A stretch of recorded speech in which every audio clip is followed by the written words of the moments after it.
Hey there, Adam Bazalgette here, founder of Scratch Golf Academy. Today's subject, Matthew Wolff's golf swing and what you can apply from it. A lot of people think it's a really wacky golf swing. It's got some unconventional aspects, but there's some really good things. I'll show you 4 things you can apply. And one thing I definitely wouldn't try to apply if I was you. And as we go, we'll get you out here, we'll give you drills and things to practice so that you can get the most out of it.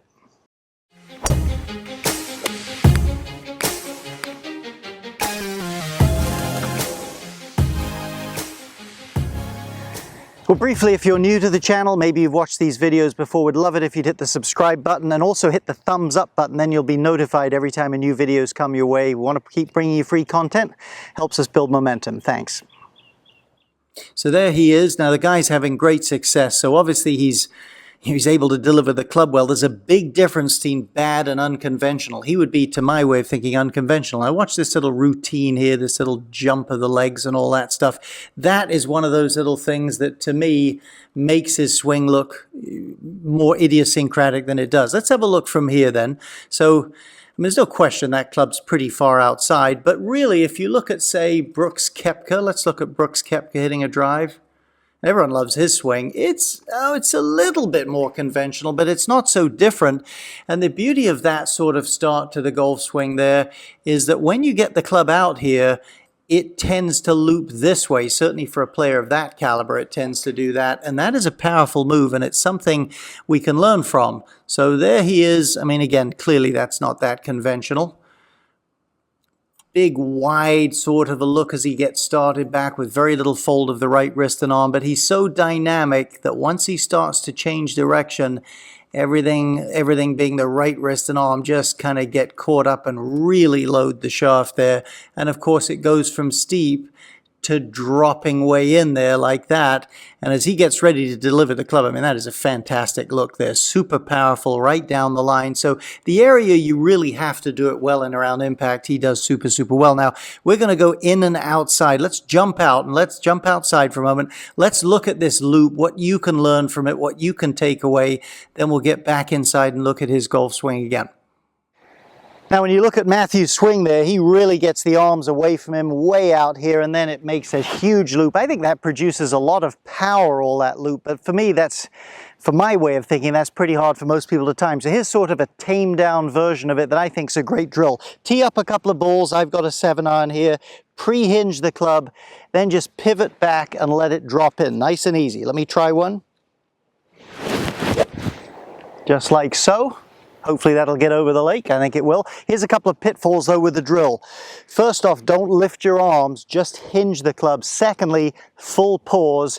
And finally, don't take the club back. Just leave it hinged in front of you. You'll have more of that Matthew Wolff feel without all the disconnection, and just let it work back in. Try it without a ball first though. Okay, there's Matthew next to the great Sam Snead in his, young to middle-aged years, I would say. So here's something he does. This is number 2 to me that you could copy. He creates a lot of length in that right side as he pivots back. That right leg gets a little longer. The right rib cage stretches up. Watch the great Sam Snead here. Look at that length, and it adds height and length to the backswing when you do that. So that's number 2 I think you could copy. Now let's have a look at, say, Dustin Johnson here, and let's stick with Matthew over here. Another thing he does is, this is number 3, as he goes back, let's look at Dustin first. If you look at that body angle there, even though his right side is extending and getting longer in the backswing, his body angle doesn't get taller. So if anything, he slightly makes that more acute, and it puts a lot of pressure down into the ground there and stores a lot of power. Let's watch Matthew.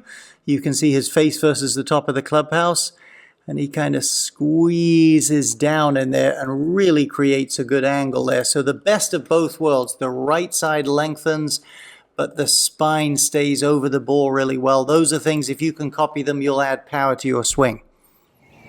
I have quite a bit of content on the pivot here at the YouTube channel, but let's get into a couple of quick drills that I know will give you the feel. So the first one is the pivot drill is viewed from this angle, but a little different here.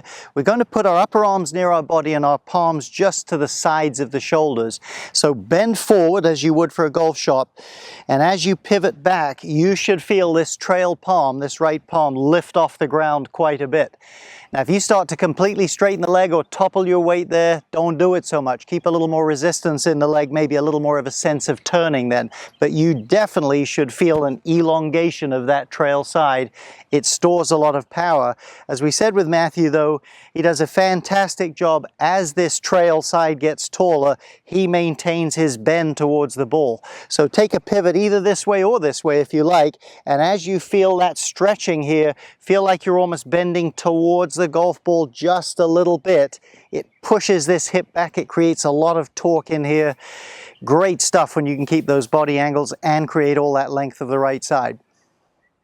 Okay, fourth thing I would copy, especially if you have a good young junior who's athletic, don't get them to keep their head still and stay in balance. Get them to kill the ball. Watch how he does this. He hits the ball a heck of a long way, this guy. So very baseball-like. Watch how when the club's still just going back, watch his lead knee.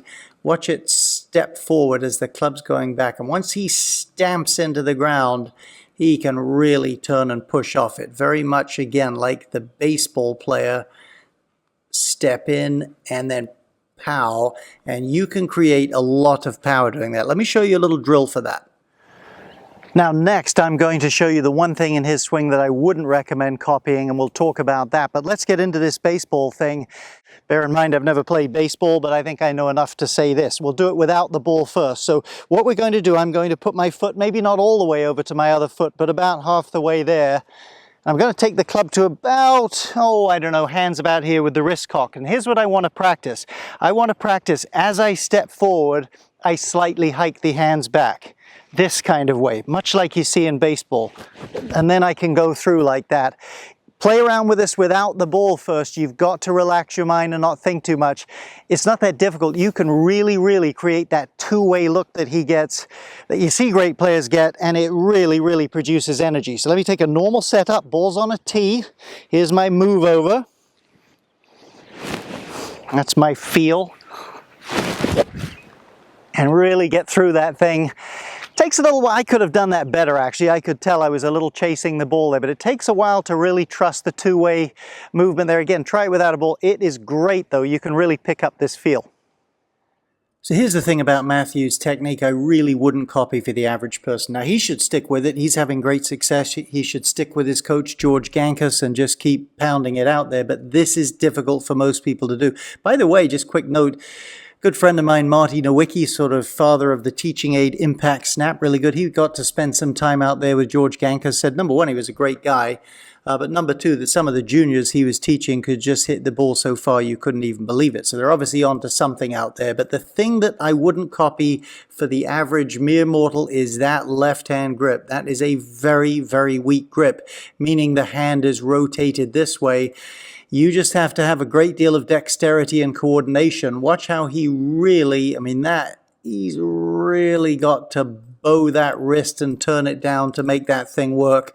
I'd have a grip that at least looked like the one on the right there, on the right-hand picture, possibly even that look where there's a little more cup and the wrist is rotated about to there. Something like that to me is much easier. Okay, here's what I think is the key to getting a good grip. Relax that lead hand, that left hand for the right-handed golfer. Most people, they jam it under the club and they try to see what's going on. They create all this tension. No good. Hold the club on the shaft here with the other hand at about 45 degrees. Don't look inside your hand. Relax your hand. Let the club fit down more across the base of the fingers.